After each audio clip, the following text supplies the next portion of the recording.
Vamos para o nosso primeiro assunto. A gente vai um pouco passar pelos temas principais que estão rodeando a pauta de Brasília. Vamos falar de tarifaço, vamos falar de organizações terroristas, mas vamos falar também do que gira em torno dos três poderes em Brasília que afetam, por exemplo, as campanhas eleitorais.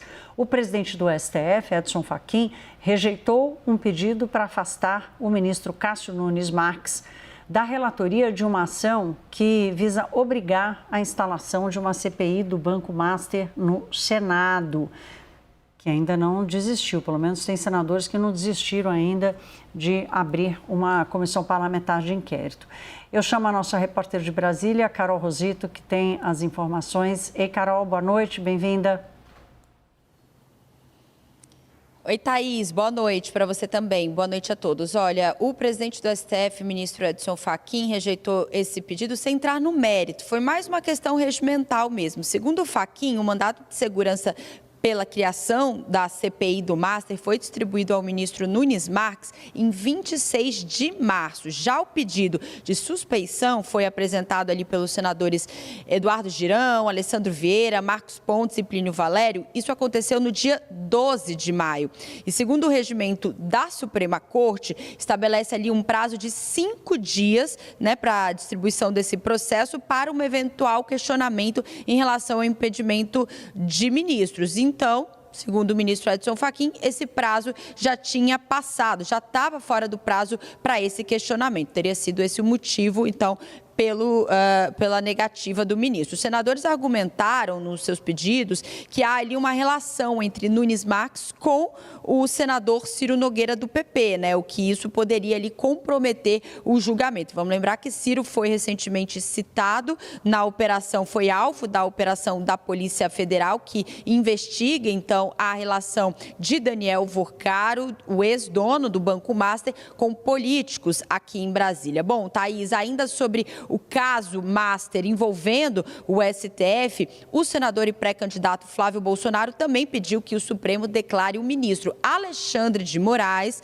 suspeito para analisar um pedido que foi apresentado pelo deputado Lindbergh Farias do PT, O deputado entrou com um pedido para solicitar ali uma ampliação da investigação que apura o ex-deputado Eduardo Bolsonaro, as ações de Eduardo nos Estados Unidos, pedindo que isso fosse ampliado para incluir também Flávio Bolsonaro e o ex-presidente Jair Bolsonaro por conta da questão do financiamento do filme Dark Horse. Flávio apresentou um pedido após exatamente o ministro Alexandre de Moraes pedir um posicionamento da Procuradoria-Geral da República, Os advogados do senador apontam que Moraes também não teria essa imparcialidade para analisar o caso, citando especificamente ligações de Moraes com o caso Banco Master, principalmente em relação ao escritório de advocacia da esposa de Alexandre de Moraes e também eventuais conversas que foram trocadas entre Moraes e Daniel Vorcaro. Portanto, Flávio pede que haja ali uma substituição dessa relatoria de Moraes pelo ministro André Mendonça, que também é o relator responsável pelas investigações sobre o Banco Master dentro do STF. Thaís. Carol está relatando aqui para a gente, Carol, a criação de um fato político, O Flávio Bolsonaro tentando, de alguma forma, mudar o rumo da prosa aí do envolvimento dele com Daniel Vorcaro, enfim, da relação que eles mantinham. Agora, Carol, mudando um pouco de assunto, seguindo ainda em Brasília e tratando também ainda de Poder Judiciário, mas do Poder Executivo como um todo, começou a valer hoje a decisão dos Estados Unidos que classificaram o PCC e o Comando Vermelho como organizações terroristas. O anúncio foi feito no começo da semana para começar a valer a partir de hoje, sexta-feira, 5 de junho. Aqui no Brasil, nós temos dados do Conselho Nacional de Justiça indicando que o número de processos na Justiça envolvendo facções do crime organizado e milícias disparou. Que números são esses? Exatamente, Thaís. Os dados do Conselho Nacional de Justiça, o CNJ, mostram que essas ações penais registradas em primeira instância da Justiça passaram de cerca de 1.700 em 2020 para 3.300 em 2025. Então, um aumento aí de 98%. Esse levantamento também aponta, Thaís, um crescimento no volume dos processos que aguardam julgamento, que seguem parados, né? Então, essas ações pendentes saltaram aproximadamente ali de 5.000 para 13.000 nesse mesmo período, de 2020 a 2025, o que representa um aumento de 156%. Bom, segundo o CNJ, esses dados são importantes exatamente para ajudar a formular políticas públicas aqui no nosso país e também a ajudar a combater o crime organizado. Você bem lembrou que hoje, exatamente nessa sexta-feira, entra em vigor oficialmente a decisão dos Estados Unidos, que classificaram, então, organizações criminosas, e aí aqui, olhando para o Brasil, especificamente PCC e Comando Vermelho, em organizações terroristas. Já havia uma tentativa no Congresso em também transformar, né, fazer essa equiparação. Isso não foi para frente em projetos que tramitaram lá no Congresso Nacional, por exemplo, em relação à lei antifacção, mas aí veio essa decisão dos Estados Unidos, o que refletiu diretamente aqui dentro do Congresso mais uma vez, levantando, né, chamando mais uma vez a atenção para esse assunto, e a gente está acompanhando de perto os desdobramentos. Volto com você. Obrigada, Carol. Boa noite para você. Vamos começar a nossa roda de conversa aqui. Marília, quero começar te ouvindo. Eu acho que desde que esse anúncio foi feito, desde que a ameaça apareceu, mas efetivamente depois que o anúncio foi feito, todo mundo começou a tentar mapear os riscos e os impactos disso. A turma da ciência política, o governo, os poderes, o setor privado, a academia. Qual é o que você colocou no seu mapa de impactos possíveis dessa medida? Bom, Thaís, primeiro que eu acho que é importante a gente só contextualizar, né, de onde é que vem essa agenda norte-americana, né, extraterritorial. Ela vem de uma agenda, portanto, criada após os atentados terroristas de setembro de 2001, com as ações preventivas ou as ações preemptivas, que, de alguma forma, tinham, né, um arcabouço muito amplo de ações, desde ações militares até ações no campo jurídico e no campo financeiro. A Condoleezza Rice foi uma das grandes arquitetas desses processos extraterritoriais criados pelos Estados Unidos nesse contexto. Então, é uma agenda que se estende de lá para cá, com a nomeação de diferentes grupos enquanto grupos terroristas, enquanto organizações terroristas, e na América Latina, sobretudo nos últimos anos, houve a nominação de alguns grupos enquanto grupos terroristas. Mas nós temos também, né, já um espectro, um histórico na região, por exemplo, com o chamado Plano Colômbia, onde houve a nominação das Farc, por exemplo, como um grupo terrorista, e o vínculo das Farc com as drogas, com a produção e tráfico de drogas, fazendo esse plano abrangente na Colômbia, chamado de Plano Colômbia, em que envolveu reforma do sistema jurídico, reforma do sistema policial, reforma do sistema prisional na Colômbia.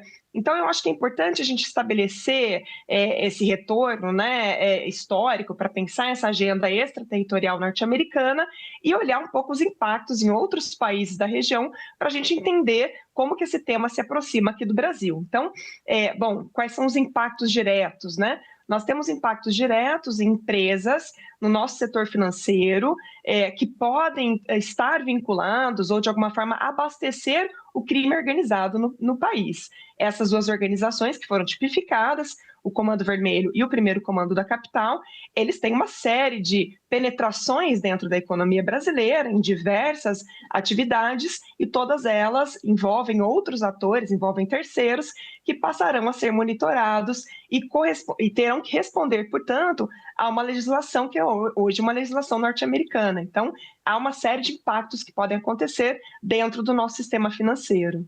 Foi super importante você fazer essa contextualização, Marília, porque a gente tem insistido nos últimos dias na leitura de que não adianta, em função do ambiente eleitoral e político, não adianta a gente reforçar essa imagem que o governo Lula quer passar de que é uma ação contra o Brasil. É uma coisa que é um processo de tomada de decisão que culmina na doutrina mais politizada de Trump, mas parte de um processo que acontece há muito tempo. Léo, eu quero te ouvir. Hoje mais cedo eu te cutuquei, até porque lendo a análise que você envia aos seus clientes, você listou aí uma série desses impactos. Passa por sanção, passa por burocracia, passa até por migração monetária, desdolarização, quer dizer, uma saída de capital, uma imposição de um ambiente de maior incerteza. Olhando para essa leitura, essa primeira leitura que você faz, você consegue ter uma noção daquilo que machucaria mais o país, inclusive politicamente? Olha, Thaís, eu vou fazer uma conexão até entre a primeira parte da entrevista da Carol Rosito, da apresentação, da reportagem dela, com essa questão que você está colocando. Ela fala ali do senador Flávio Bolsonaro pedindo a suspeição do Alexandre de Moraes e antes de outros senadores pedindo a suspeição do Nunes Marques. A conexão que existe é que a gente pode chegar no momento de um grande curto-circuito institucional, porque nós não estamos preparados para aquilo que pode vir, né? Vamos imaginar que daqui a algum tempo, né, os Estados Unidos solte uma lista de pessoas que vão sofrer sanções em função de ligação com essas duas organizações criminosas. E que estejam ali membros do Poder Judiciário, que estejam ali políticos, né, pessoas ou grandes empresários do país. Como é que a gente vai processar isso? Né? Isso vai ser processado, as instituições vão correr para apurar e para responsabilizar, ou elas vão proteger? Eu tenho a sensação que esses assuntos eles estão conectados porque a gente cria um conjunto de possibilidades para as quais claramente as nossas instituições não estão preparadas para operar e nem para processar, né? A gente já está vivendo isso com esse conjunto de pedidos de suspeição, né, por causa do envolvimento do Vorcaro com pessoas aí do judiciário, e daqui a pouco não vai ter gente para julgar quem está envolvido, né? A gente tem um início de curto-circuito no STF. E do outro lado, se a gente tiver a possibilidade, né, a realização dessas ameaças, né, de ter listas de autoridades e de pessoas, isso aconteceu no México. O governador de um estado mexicano, né, foi acusado claramente pelos Estados Unidos de ter relação com um cartel. E aí, como é que as instituições internas vão processar essas questões? Então, o que eu trago, Thaís, assim, dentro de todo o conjunto de possibilidades, né, de sanções, de situações, é a incapacidade ou a falta de preparo que as nossas instituições têm para aquilo que pode vir e que pode vir até muito rapidamente. Esse curto-circuito institucional, Léo, ele já está afetando as decisões e a busca por soluções democráticas e republicanas de problemas nossos. Precisa nem importar mais problema, não. Ele já está nos custando. Tiago Vidal, e você fazem muita análise do que acontece na América Latina como um todo, análise internacional, ou seja, você acompanha de perto, pela sua análise, pela análise da consultoria, o reflexo dessa ação, especialmente mais agressiva de Trump, na determinação das facções terroristas e nas listas, né, e na relação com indivíduos desses países. O que você prenuncia para o Brasil do que você já viu acontecer na América Latina? Thaís, você tem várias nuances, né? Você tem a nuance financeira, que já foi destacada, que não é uma questão que diz respeito apenas aos bancos, né? Fintechs, essas instituições vão ter que gastar muito mais com compliance do que vinham gastando, porque os Estados Unidos não estão preocupados apenas se bancos ou pessoas diretamente vinculadas a esses bancos têm alguma ligação com o PCC ou Comando Vermelho. É uma decisão que pega toda a cadeia. Então, a gente está falando de prestadores de serviços para instituições financeiras, a gente está falando de clientes de instituições financeiras, então é algo que vai encarecer o serviço financeiro de maneira geral, né? Sobretudo num país que tem uma concentração bancária tão alta como é o caso do Brasil, né? As fintechs têm conseguido ampliar um pouco a diversidade, mas ainda é um país muito financeiramente concentrado. Você tem um outro elemento dessa discussão, que é o elemento político, efetivamente, ou seja, usar-se essa decisão de classificação do PCC e do Comando Vermelho como organizações terroristas, que eu pessoalmente acho que é um equívoco, porque não são terroristas, são organizações mafiosas, né? Mas são questões completamente diferentes, cada um assim, tem a sua complexidade e seus problemas, mas usar essa decisão para algo que já está acontecendo, que é uma intromissão dos Estados Unidos no processo eleitoral brasileiro, porque talvez essa decisão ocorresse independentemente da viagem do senador Flávio Bolsonaro, pré-candidato a Washington, mas ela não foi adotada posteriormente à viagem e à foto por coincidência, né? Foi muito bem calculado.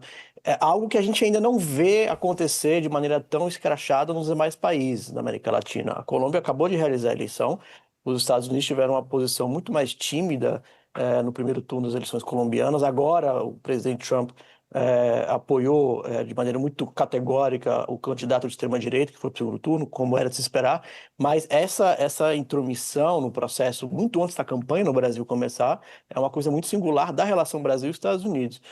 E a outra questão é uma questão que o próprio professor Leonardo comentou, que é o que acontece quando isso chegar na política, porque as pessoas estão esquecendo que, eventualmente, os Estados Unidos estão interessados não apenas na relação de empresários, banqueiros com o crime organizado, eventualmente tem gente da política envolvida também, né? Se os Estados Unidos pedirem a extradição de um político brasileiro supostamente envolvido com os cartéis, com o PCC e com o Comando Vermelho, o Brasil vai extraditar?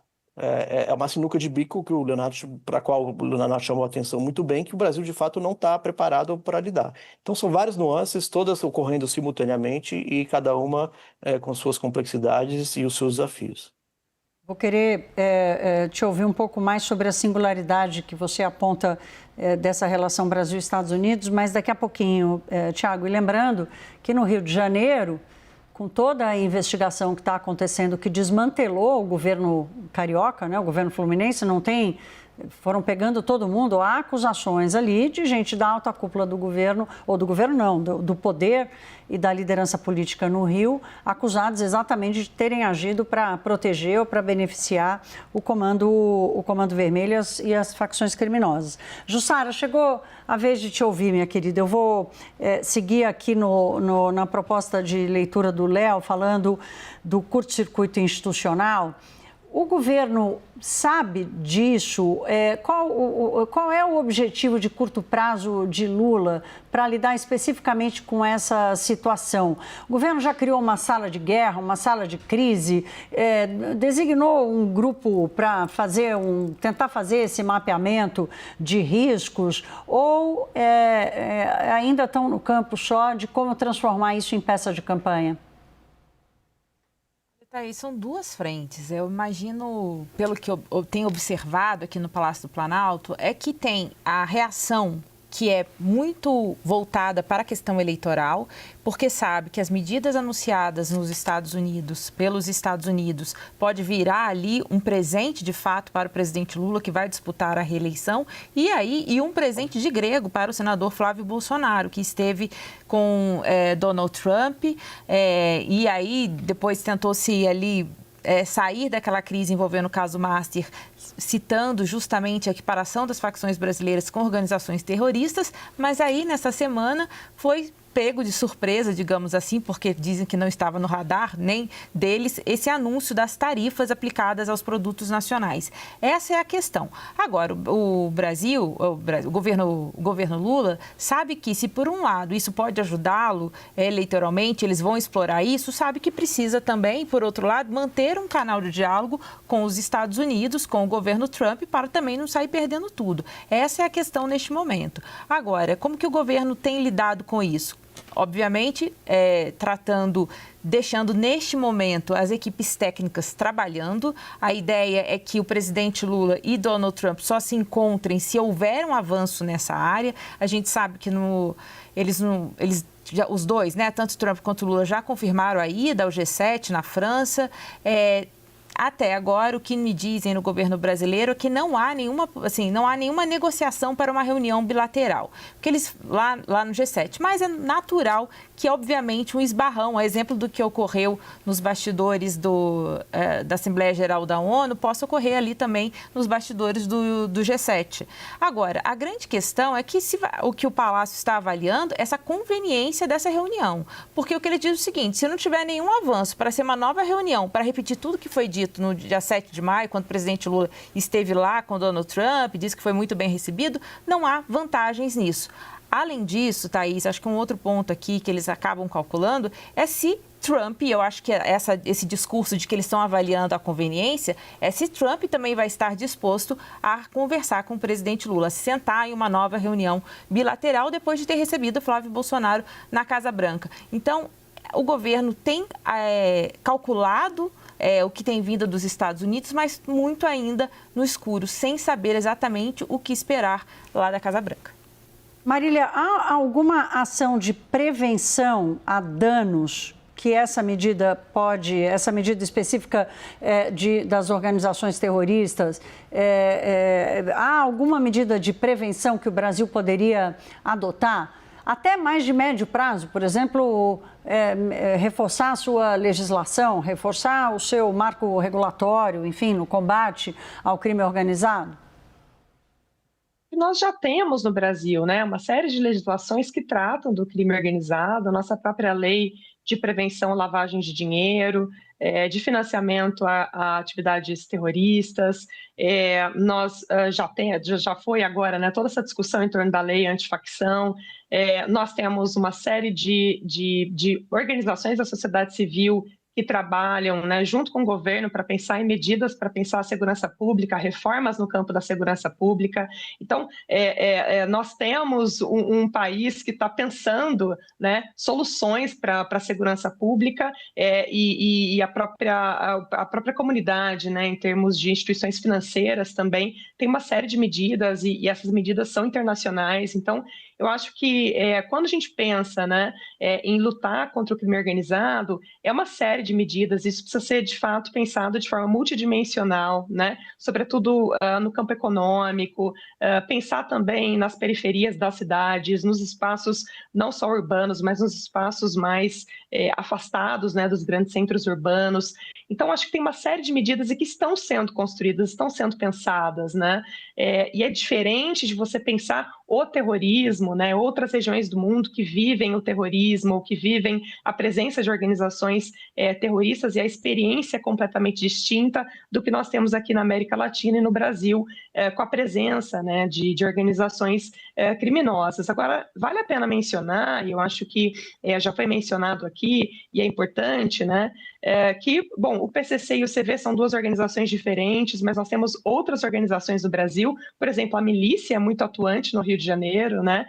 Mais de 60% do território do Rio de Janeiro é comandado hoje por milícias e, de alguma forma, elas ficaram de fora, né, dessa designação feita pelos Estados Unidos. Mas, mais do que isso, né, em que medida, de fato, o PCC ou o CV são ameaças diretas aos Estados Unidos, né? Acho que essa é uma pergunta que a gente precisa fazer para entender politicamente por que houve essa designação, né? O PCC e o CV são organizações que cresceram muito nos últimos anos, né, nas últimas décadas.